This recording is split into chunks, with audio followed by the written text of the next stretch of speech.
Hey everybody, my name is Rydo. If you haven't watched the previous parts of this series, I'd probably recommend it because what we're going to do now, I've gone all the way from the beginning of the game to the end. What I'm going to do now is give as an example how fast I could go through the game. This is going to be a kind of slow speed run. We're going to turn on the director's developer commentary. That's going to slow us down a little bit. But otherwise, I'm going to go through the puzzles as fast as possible. Maybe I'll break this up into 2 episodes, maybe I won't. This may just be one long episode. So let's get in the game. If you don't know anything about Portal, go watch the original series, or just stop and play the game now. Yeah, probably just stop and play the game if you haven't played Portal. If you have, but you want to just watch the speedrun, okay. But I do have a whole other series where I did this game and talked about it more than I'm going to talk now. But let's get in there and start the game. Let's see what the commentary mode allows access to the information. Alright, we use the use key. Should all work. Welcome to Game Name Here. Hopefully you've already had a chance to enjoy the offbeat perspective and new game mechanic of Portal. To listen to a commentary node, put your crosshair over the floating commentary symbol and press your use key. To stop a commentary node, put your crosshair over the rotating node and press the use key again. Some commentary nodes may take control of the game in order to show something to you. In these cases, simply press your use key again to stop the commentary. Please let me know what you think after you've had a chance to play, as we think we are just at the beginning of taking advantage of this type of gameplay. I can be reached at gaben@valvesoftware.com. Thanks, and have fun. That was Gabe Newell, the boss of Valve, and he just gave you his email address. I think it was pretty well public known. One of the things we learned from Narbacular Drop, our student project that became Portal, was that players often thought portals took them into other spaces, or even other dimensions. To help fight that notion, we start players in a visually unique room with memorable objects, so that when they walk through a portal for the first time, they have a clear point of reference which communicates the idea that they're still in the same basic location. For instance, the radio, which is playing an instrumental version of Still Alive, helps as well by providing some audio continuity. And learning are the primary goals of all enrichment center It's going to be a little hard to listen to the commentary for your own safety and the safety of GLaDOS others. here Please talking. refrain from Stand back. The portal will open in 3, 2, Notice the clock 1. is actually a second behind. GLaDOS is actually a second behind from when it opens. It's absolutely critical that players quickly wrap their heads around what a portal is. We noticed early playtesters grasped the concept much more quickly when they caught a glimpse of themselves through a portal. So we deliberately positioned this first portal to ensure that players will invariably see themselves. Actually, when the first time I played it, I didn't see myself.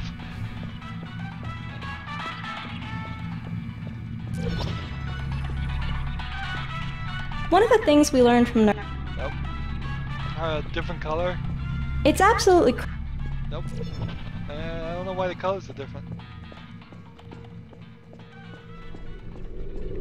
These frosted glass observation rooms make the player feel as if they're being watched at all times, while keeping the identity of these watchers a mystery. The rooms serve a practical purpose as well, since we often use them as convenient and logical light sources for the test chambers. We put the player character in an orange jumpsuit to reinforce the fact that she's a test subject. Visually, the warmer colors helped her pop out against the colder tones of her environment.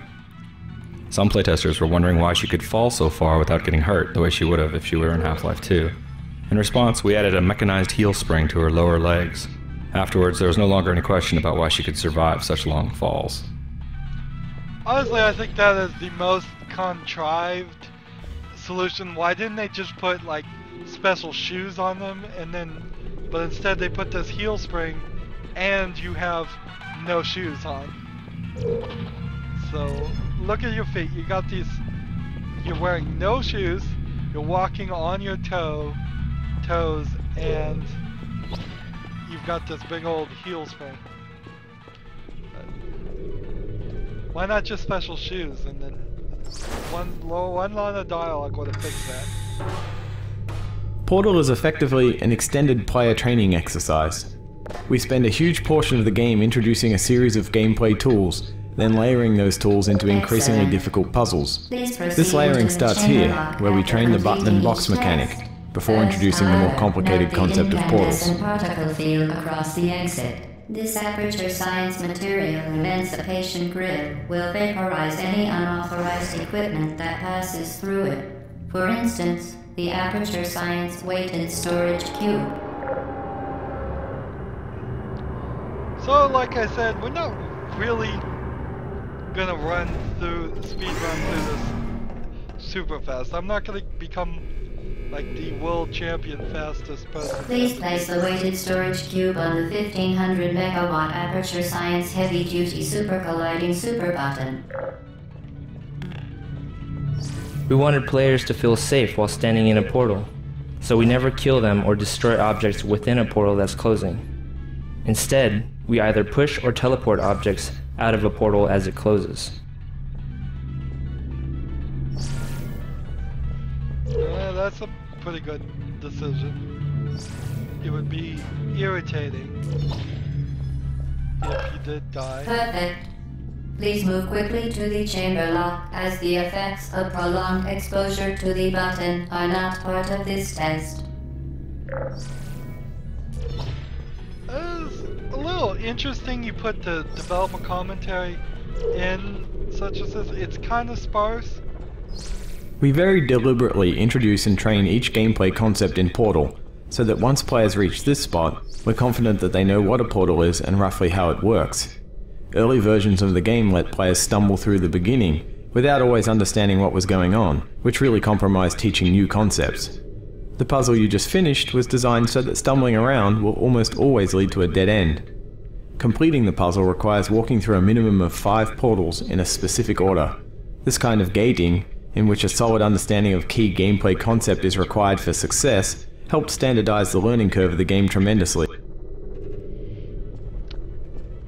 When Portal came out, there was no game anything like it. So now, I think any player who's never played Portal but has played other video games that learn things from Portal would probably figure it out a lot easier right off the bat. But back in the day, there were some of the You're stuff that didn't doing make any very sense. well. Please be advised that a noticeable taste of blood is not part of any test protocol, but is an unintended side effect of the Aperture Science Material Emancipation Grid, which may, in semi-rare cases, emancipate dental fillings, crowns, tooth enamel, and teeth. In early versions of this map, playtesters would charge down the stairs without noticing what was creating the portals. We introduced a mandatory pause in the action, what we call a gate, to help ensure that players stop and notice the portal gun making the blue portal. The particle effect and a loud noise help draw their attention. Very good. You are now in possession of the Aperture Science handheld portal device. With it, you can create your own portals. These intradimensional gates have proven to be completely safe. The device, however, has not. Do not touch the operational end of the device. Do not look directly at the operational end of the device. Do not submerge the device in liquid, even partially. Most importantly, under no circumstances should you...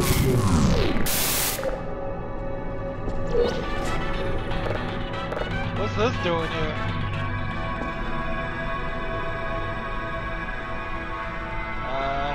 That's strange. I do not recall in the previous version that there was a thing here.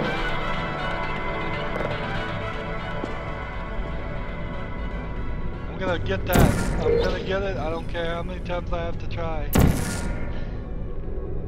I want to see what's going on.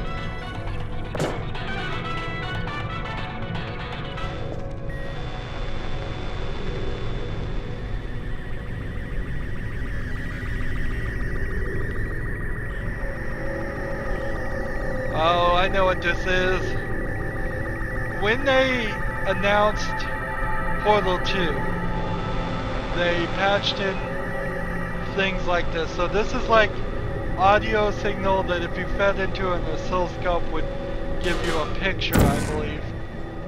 And so I guess since I've beaten the game once, or maybe because I'm doing it on the developer commentary, I've unlocked something. It was supposed to be all these puzzles and secrets to announce Portal 2.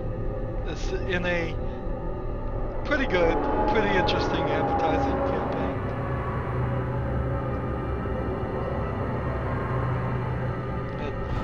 They just pushed out a patch to the game and didn't tell anybody about it. They changed the ending of the game slightly. Please proceed to the chamber lock. Mind the gap. This room was designed to make players understand that entrance and exit portals aren't tied to the color of the portal.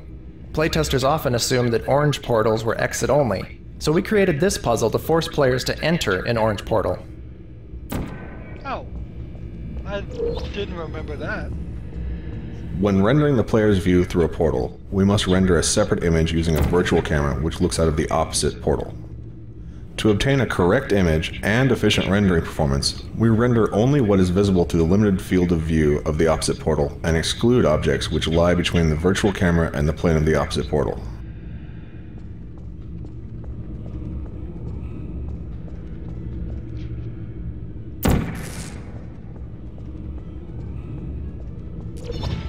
Well done. Remember, the Aperture Science Bring Your Daughter to Work Day is the perfect time to have her tested. The combination of portal-destroying fields, which we call fizzlers, and the elevators, serve a dual purpose. They provide a clearly identifiable endpoint for each test chamber, while also addressing the more practical problem of how to keep players from portaling across level loads. We eventually integrated the fizzlers into several of our puzzle designs. A little dangerous to walk into the elevators because that is level loads. Yeah, as we see, it's loading now. It might turn off the commentary if I'm too quick on it. Welcome to test chamber 4. We are at puzzle 4. You're doing quite well. Would have been 4 episodes at this point. For training purposes, there's generally just one correct solution to these early puzzles. The original version of this room didn't have the glass barrier. Playtesters would often stand on the button to open the door and then shoot a blue portal through the opening, bypassing the box entirely. Since this puzzle was meant to illustrate the relationship between boxes and buttons, that solution, while clever, was a failure. So we added the glass barrier to prevent it. Later in the game, however, the puzzles become more open-ended.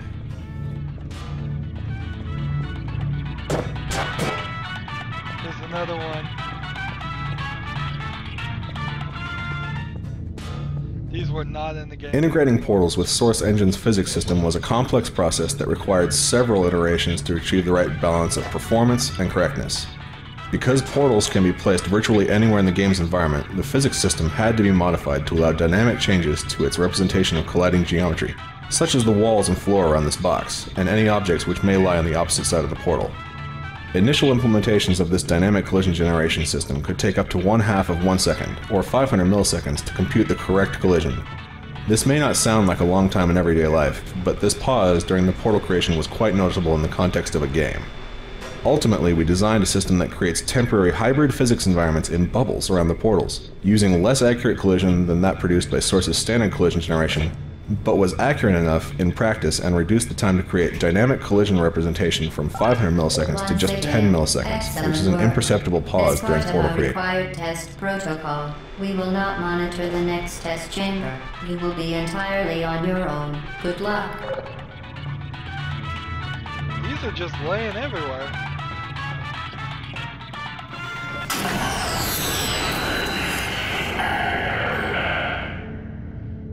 That was a strange sound.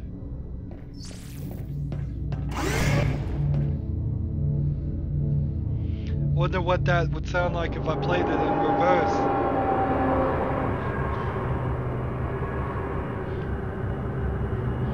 "10 milliseconds. Not a fast enough response time in 2415's day and age. If you're gonna buy a computer monitor, you want a 5 millisecond response time at least. And the response time isn't the greatest measurement and the only measurement for monitors, but you do want a high refresh rate response time. It's called response time now. It used to be called refresh rate in the old days. Early versions of Portal featured more detailed, cluttered environments, much like Half-Life 2. We quickly realized that unnecessary objects scattered all over the place distracted players to the point where it actually interfered with the Portal training process. So we simplified the art style to favor clean, focused test chambers. The modular approach we settled on makes it look plausible that the chambers can reform dynamically on these pistons.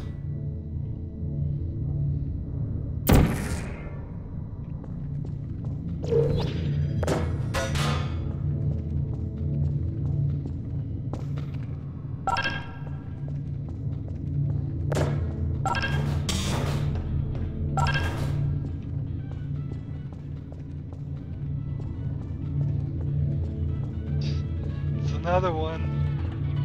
As part of a required test protocol, our previous statement suggesting that we would not monitor this chamber was an outright fabrication. Good job. As part of a required test protocol, we will stop enhancing the truth in 3, 2... I actually snuck a cube in here the first time I played this in the previous series, and it unlocked an Easter egg where it said, "You know you're not a good person," or something like that. I imagine I would have needed to sneak these. You have to take these to specific points, I think, to get them to turn green and send the oscilloscope signal. And I bet you have to take it close to the sign or some other specific point. And I didn't do that, so not gonna get this one. I'm sure some people had a lot of fun with trying to figure out what all that is about. I didn't even know that this was gonna happen. And I'll want to check. I'll start a new game now that I've beaten it and get back to you probably in the next series as to whether these little things While safety is one of many Enrichment Center goals, the Aperture Science High Energy Pellet seemed to... Unbelievable. You. Subject name here. Must be the pride of. Subject hometown here. To make puzzles deeper than just teleporting to the exit, we had to include surfaces that won't hold a portal, which are formally introduced here. We experimented with several surface designs before we settled on this one, whose visual noise and reflectivity make it easy to identify at a distance. To make puzzles... So it says 1 of 2, but there's obviously not a second developer commentary in this room. Their numbering seems to be kind of spread out. What puzzle are we on? I took my sweet time doing the first series, and still episodes barely scrape 10 minutes each to do each puzzle. So, yeah, it's not a long game. It's a great game. It's just not a long game. Warning devices are required on all mobile equipment. However, alarms and flashing hazard lights have been found to agitate the high-energy pellet and have therefore been disabled for your safety. We're already on puzzle 7. Now use the Aperture Science unstationary scaffold to reach the chamber lock.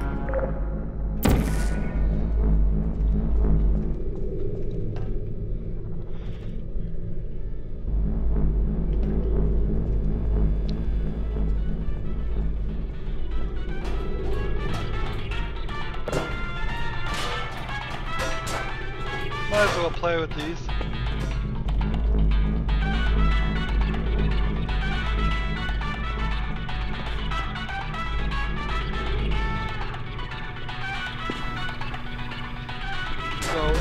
always the sign.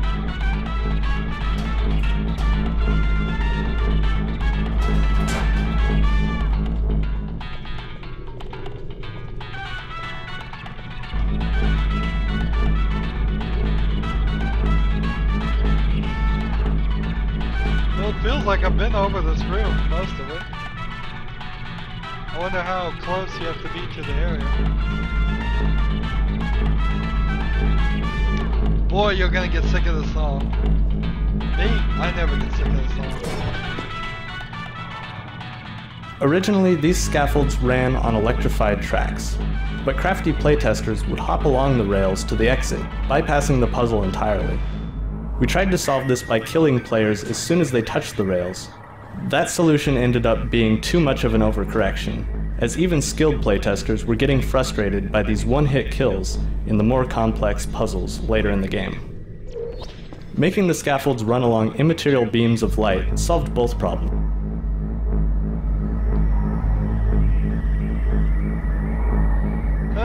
But it creates another problem to me. It's just, it seems like it's an unbelievable item. That kind of sounded like a 56K modem more than an oscilloscope signal, but who knows?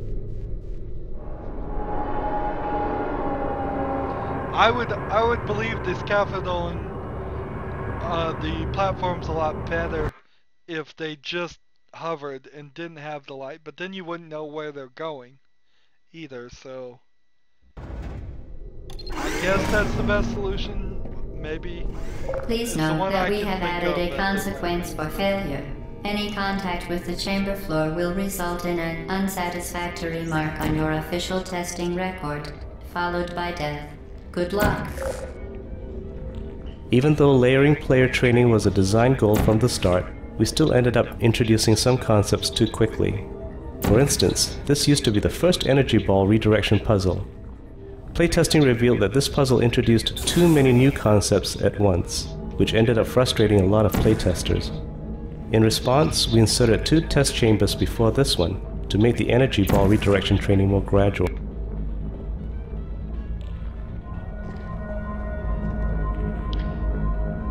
Honestly, I feel Portal 1 is too streamlined, even as it is. I think just having some filler episodes would have been good. We previously talked about how we handle static portal collision, but collision with moving objects on the other side of a portal is a completely different and equally hard problem. Walking onto this scaffold was a very iffy proposition for the first few months of development. We solved the problem of colliding with these dynamic objects by cloning the objects from one portal to the other and strictly controlling what objects are allowed to collide with each other and how they're allowed to collide.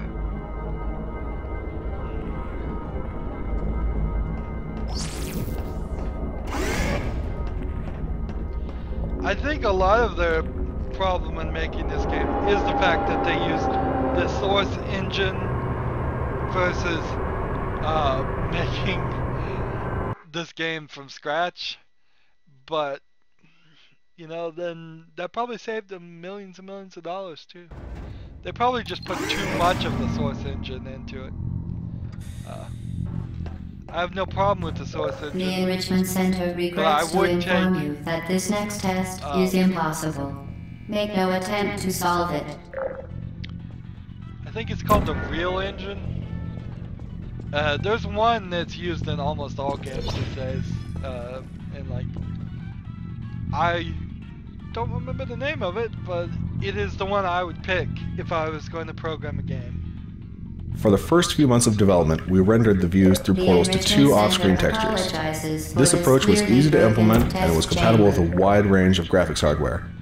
Unfortunately, this method was incompatible with anti-aliasing and consumed a large amount of video memory in order to handle recursive views through several portals. Because of these disadvantages, we switched to a system which renders portal views recursively into the frame buffer with the aid of the stencil buffer to isolate pixels coarsely. For the first few months of development, we rendered the views through portals to 2 off-screen textures.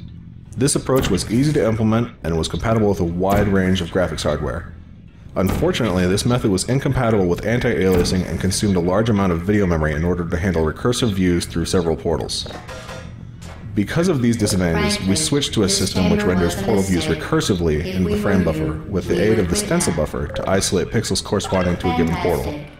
This is a more effective scheme because it is compatible with anti-aliasing and does not consume any additional video memory for off-screen textures. I hope you can hear any of that. As the two different things are competing for the audio.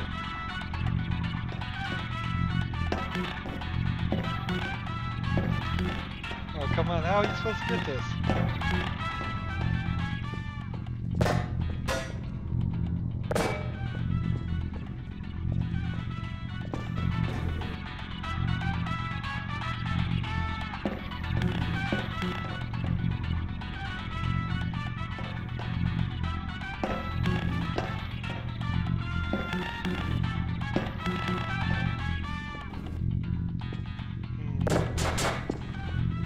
Well, there's one. I'll just leave it. Because our test chamber environments were simplified for training purposes, we created visual hotspots within the rooms to guide players' attention. The design is essentially a balance between round objects and sharp objects. The sharp objects representing background elements, and the round objects, such as doors and movable props, comprising our points of visual interest.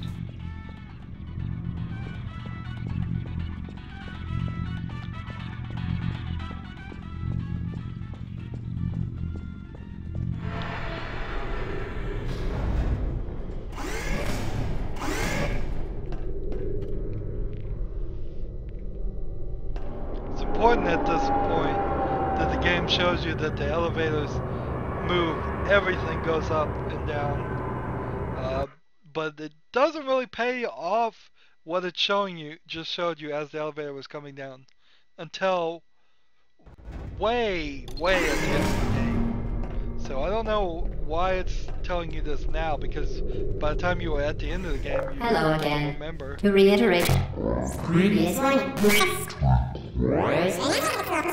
portal momentum.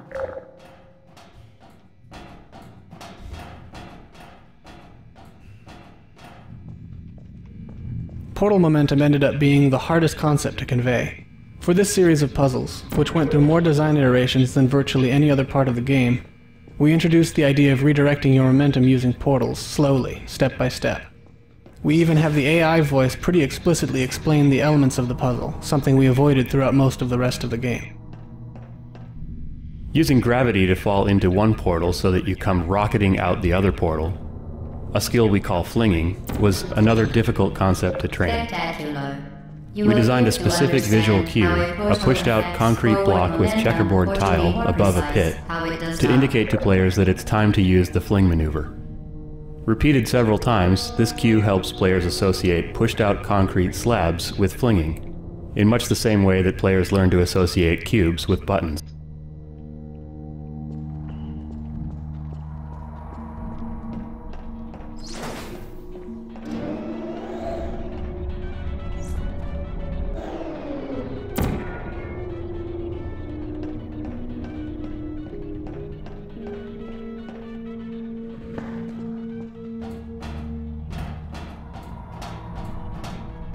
Where is it? Let's jump through here first.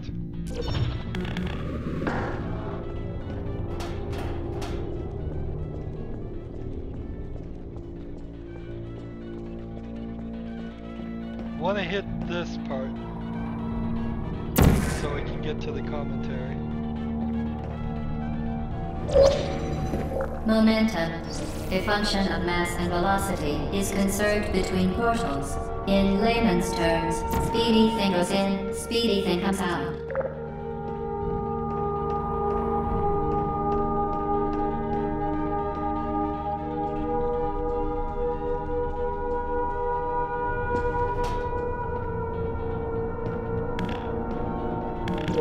Originally, these exit portal surfaces were static geometry in the final position, but playtesters stubbornly refused to look up to find them. This is another example of the classic game design problem of coaxing players to look up. By putting the portals on moving pistons, we were able to start them in a position that players were more likely to see.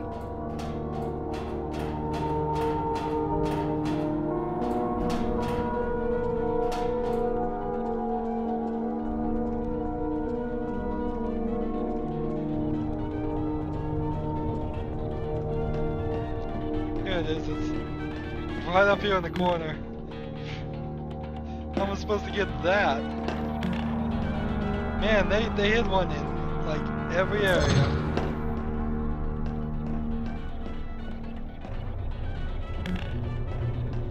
So I could do. Oh, nope, that didn't work.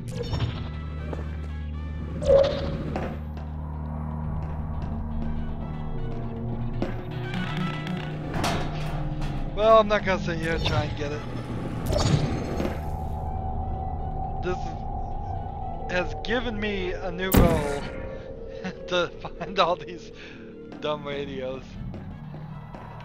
all over the game. Just strewn.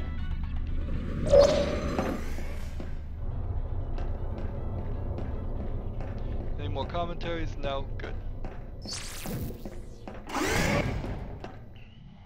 I never played Portal after they patched it to announce Portal 2. This is really the first time I've ever played it after the patch.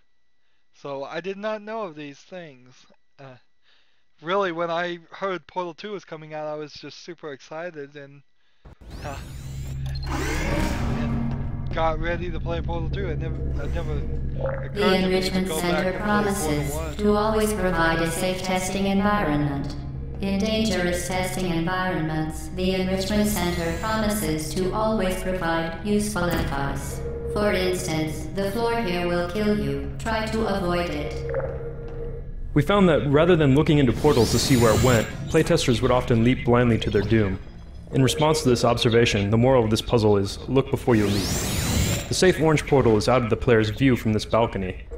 That forces them to peer through a portal to see it, which trains players in the remote viewing capabilities of portals. Originally, a weighted button was used to open the far door, but playtesters so strongly associated boxes with buttons that they'd get stuck searching hopelessly for a box. We changed the big button to a pedestal-mounted push button, thus removing the box association. But playtesters still had trouble realizing they needed to shoot a portal through the door. Adding a ticking timer sound when the door was open cued players that the puzzle expected them to act during that time, which solved the problem. This room is designed to build anticipation for the big moment when players finally get the fully powered portal gun. The puzzle path brings you in a circle around the device, so that it's virtually always in sight, right up until you grab it.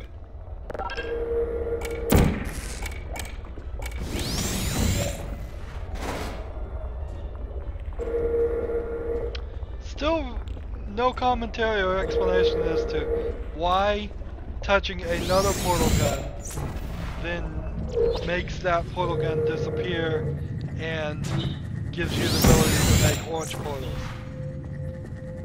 No real explanation there.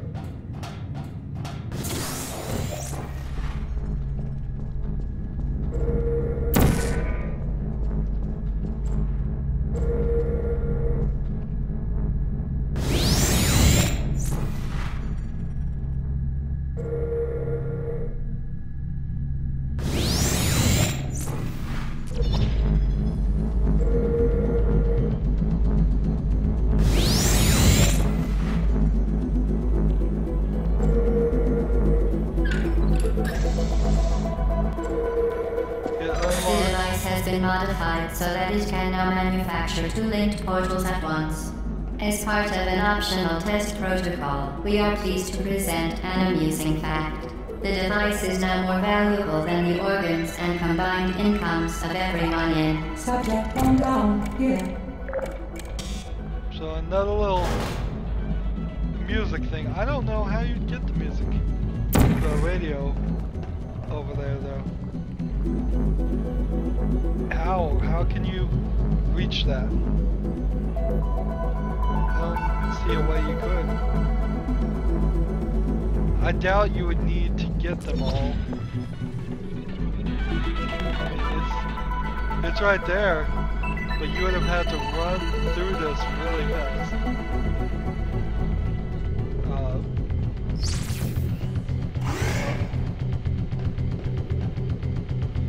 So we've got the full portal again, and take a moment, look at how long we've been going. I have no idea, but probably, what, 30, 40 minutes? And we're at puzzle 12. In the first series, since we took our time. Fling yourself. Fling into space. By this point, we would have only probably been through the 4th or 5th puzzle for the amount of time. Player training doesn't always stick, especially after the introduction of a big new concept. For instance, after they had acquired the fully powered portal device, playtesters often forgot about the fling maneuver. Since it's such an important skill, this puzzle is designed to reintroduce the idea of flinging.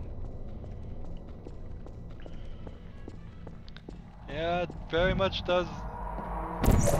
In Portal, make sure you get these concepts. It's important. If you don't get them, if you don't remember them, you can be stuck in one place for a very long time.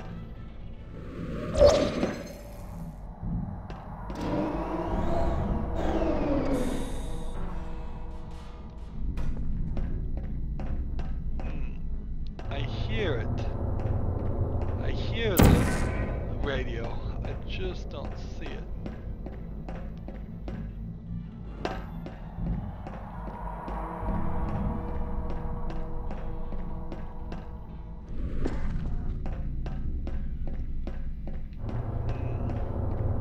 Seems to be getting quieter.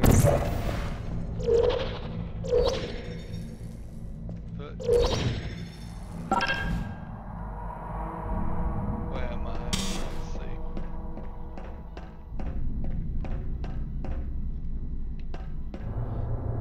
Will I jump and run and then shoot the orange portal?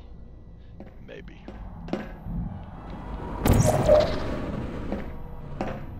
Got it. If you've seen the ending, you will notice this is actually a different texture than what is shown to you to be the texture later on.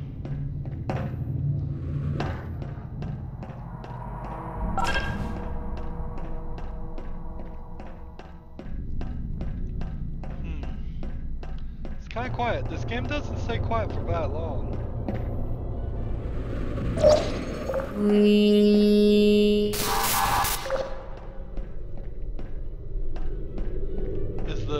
Is the radio up at there? I don't see it. I mean, I can just barely hear it when I'm up here. So, didn't even find it this time.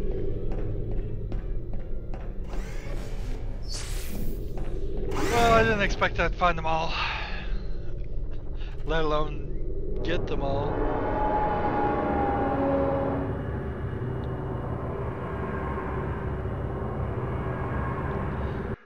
It's cool when they do advertising campaigns and sneakily announce games, but it's kind of counterproductive, because really what they need to do when you're announcing a new game is announce the new game so everybody hears about it and knows about it. Now that you are in control of both portals, this next test could take a very, very long time.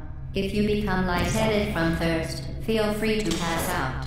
An intubation associate will be dispatched to revive you with peptic salve and adrenaline. When we moved from largely placeholder art to our final visual design, this was the first level to get a facelift. We chose this map because it had many of our gameplay elements integrated into a relatively small space. The test chamber art direction was designed to make everything appear purposefully placed. The simple design helps focus players on the puzzles.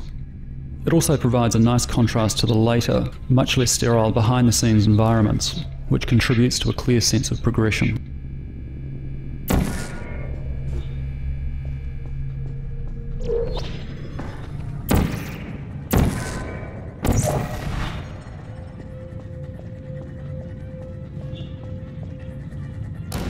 This is the first map in which we experimented with solving the puzzle in as few portal placements as possible. We tried to fit that concept into the story mode, but were never quite able to sell it. Instead of abandoning the idea altogether, we added the concept to a series of post-game challenge maps.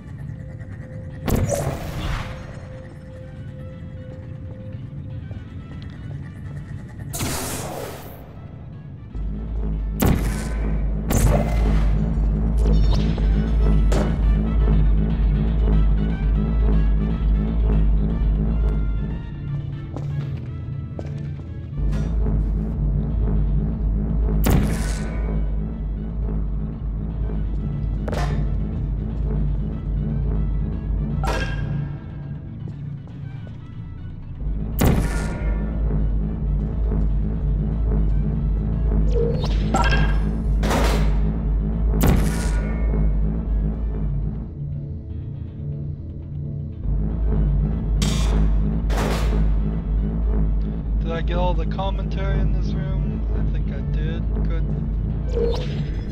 A problem we came across with virtually any puzzle involving boxes and doors was that the players could portal the boxes to the other side of the door, thereby trapping themselves in a room with buttons but no boxes. We set up special triggers to detect and handle these cases, and then added the box delivery tubes to ensure players could always be supplied with the required tools.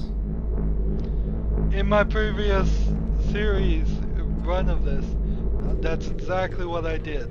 As part of a previously mentioned required test protocol, we can no longer lie to you. When the testing is over, you will be missed.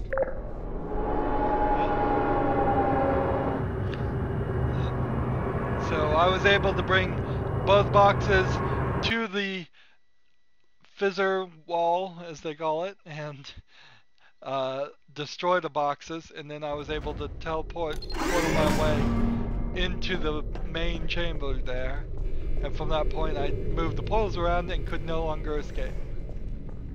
A few playtesters put a portal on the floor here and used the rising stair pit to skip the rest of the puzzle. We'll usually rework a level if playtesters discover a way to bypass chunks of the puzzle too easily.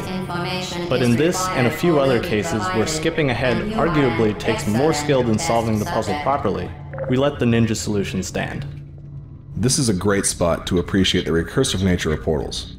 If you place a portal on each side of this hallway, you'll notice the portals seem to go on forever, similar to the effect you get in a Hall of Mirrors.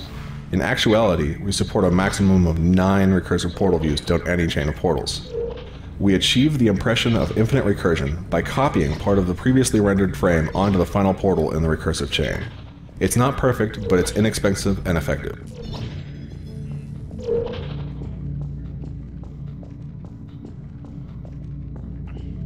I wonder with 2015 technology how much work it would, how many portals they could do.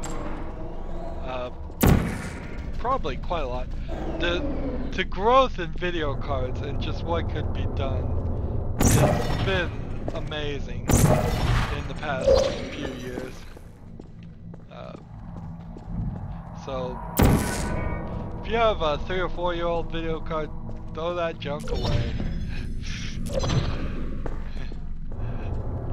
That's basically what I'm saying. Alright, made it that time. Sometimes you make it, sometimes you don't. A little strange. I think they need to probably adjust it a little. We designed this room to draw the player's eyes to the box. The light from the observation room casts horizontal shadows that point at the box, which is directly lit by a warm light from the ceiling. This warm light helps the box stand out against the predominantly cool test chamber lighting. The varying size squares of the off-limit surface also help direct the player's attention upward.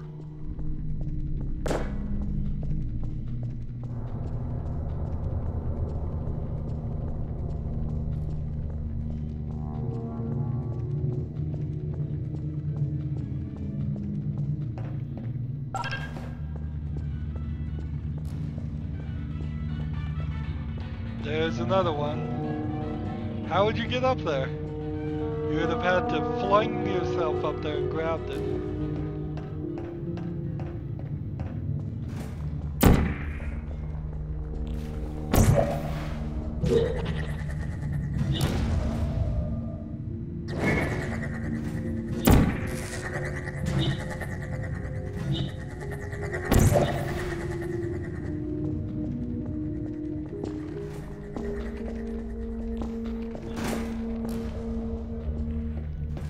also broke this door doing something. See how the door is open? It closed. I put a portal on the floor here and the portal on the floor over here or anywhere. And then when I picked up the box, the door was just broken, which is a little interesting, the solution there. Notice the icon fills in when you can put a portal somewhere and puts a dot in the side of the last portal you placed. Very helpful. I did not realize that until very recently. Very, very good. A complimentary victory lift has been activated in the main chamber.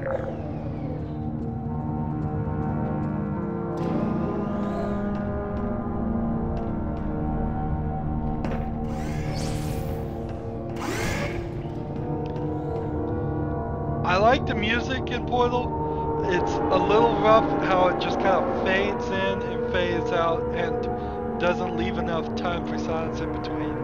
You get to an area, it tells you right then to start playing it. I mean, just look what it did. It was playing a music because I was in the previous level. As soon as it loaded into the next level, it just ended. In 2015, that's not acceptable. People know it's not acceptable. They fade it out, give a little bit of a break, and then fade in the next one. So it all feels very natural. The Enrichment Center is committed to the well-being of all participants. Cake and grief counseling will be available at the conclusion of the test. Thank you for helping us help you help us all. This game promises 3 things that I can recall. Cake, grief counseling, and a bath at the end of the tests. This particular section went through several iterations because it's the first place where players are required to perform possibly the trickiest portal maneuver, the double fling. Originally, the room also featured an energy ball redirection puzzle. Combined with a new double fling skill, however, it proved to be too much for most playtesters. Overwhelmed players tend to not digest new information, so we simplified the puzzle to require only the double fling. To nudge players in the right direction, we also included visual hints, such as the previously introduced single fling theme, the pushed-out concrete slab with a checkerboard landing zone.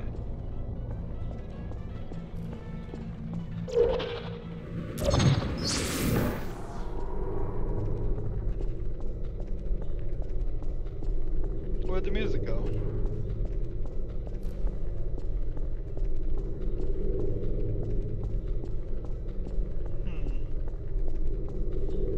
I wonder where it is.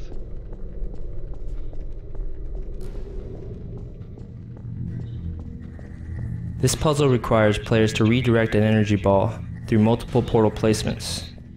The multiple steps cause many early playtesters to panic and accidentally redirect a ball right into themselves, with deadly results.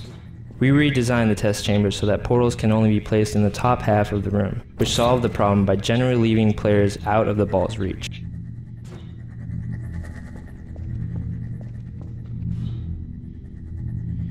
I'm sure I could probably figure something out though, to still kill myself with this.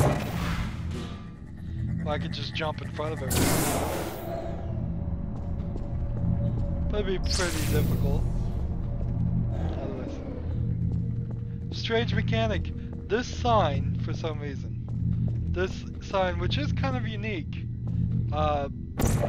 blocks portals.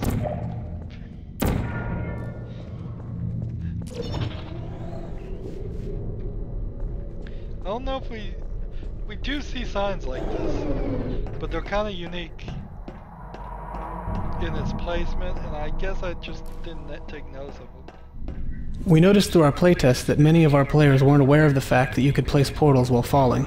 Since placing portals as you are falling is essential to accomplishing flings and many other portal tricks, we implemented this puzzle so that the only way to solve it was to use the mid-air placement tactic. It took numerous iterations and lots of tuning before this consistently played well. I still don't think it plays well. This is one point where I played and tried a lot when I first played it to do this double play. See, even watching me, I can't do it on the first try. Double flinging is... it's difficult, to say the least. You have to be facing directly down, which when you come out of the portal, you're probably not facing directly down, and pull the trigger right at the right time.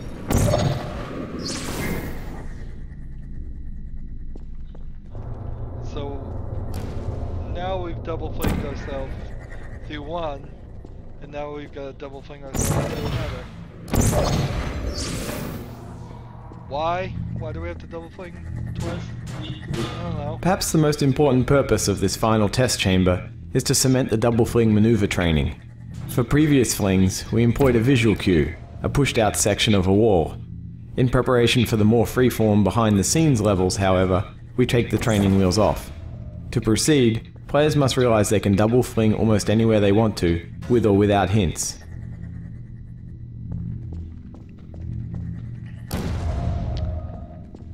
So, this is a rotated puzzle to the end, close to the very last puzzle.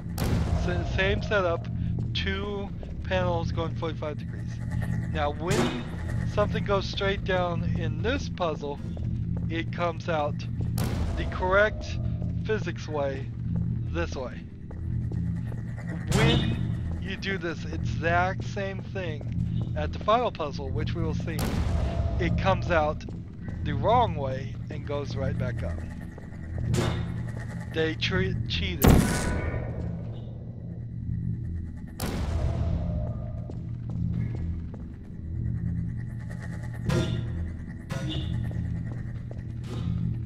Yeah, and now I've got it going at 45-degree angles. That's not a good move.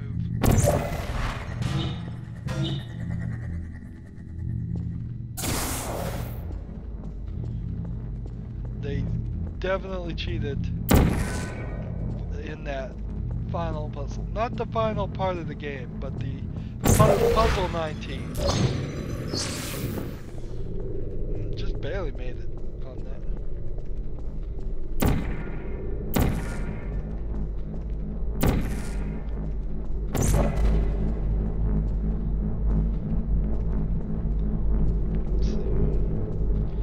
So it's important to remember what portal I'm walking through at this moment.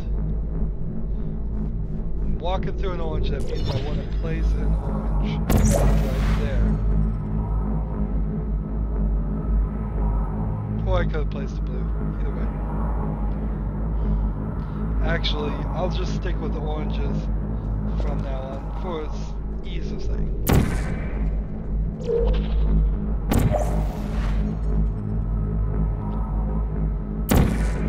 We'll speed this along.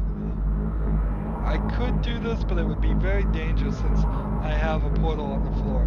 It might throw me back, and if it throws me back, I would be in trouble.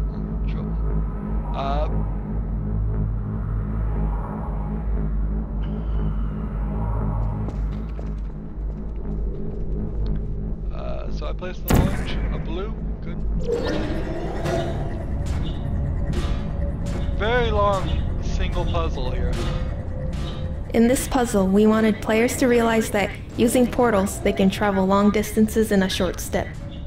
Originally, we had stairs from the ground level to the upper rooms. Many playtesters, however, were able to run from one room to the other quickly enough to consider it a solution, without ever thinking to use the even easier portal method. By changing the stairs to very slow-moving lifts, we were able to level the travel time for all player experience levels, thus making the intended solution more clear.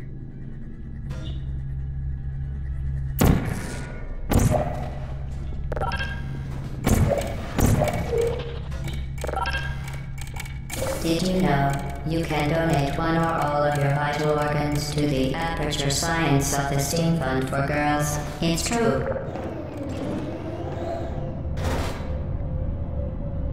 And there's the music box. It would be pretty difficult to get into that.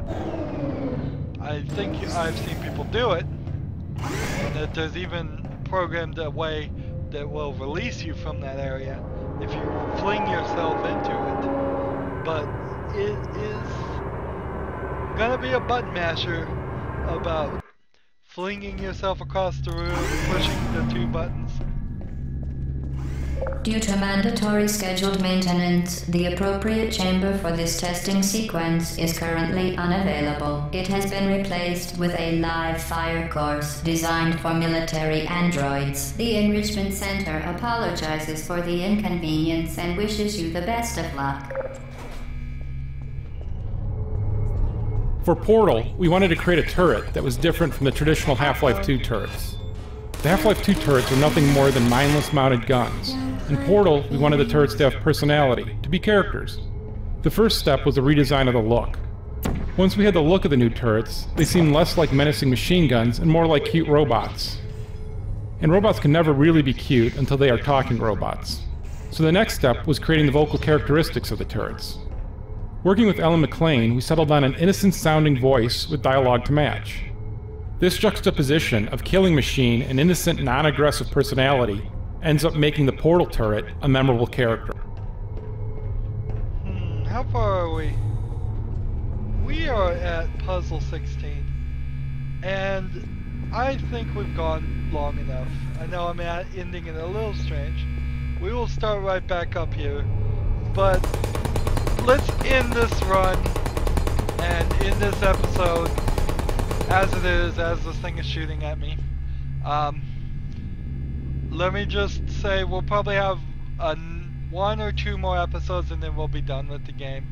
As always, I ask that you like, share, subscribe, comment if you want to, and watch every second of my videos. All of that helps me out.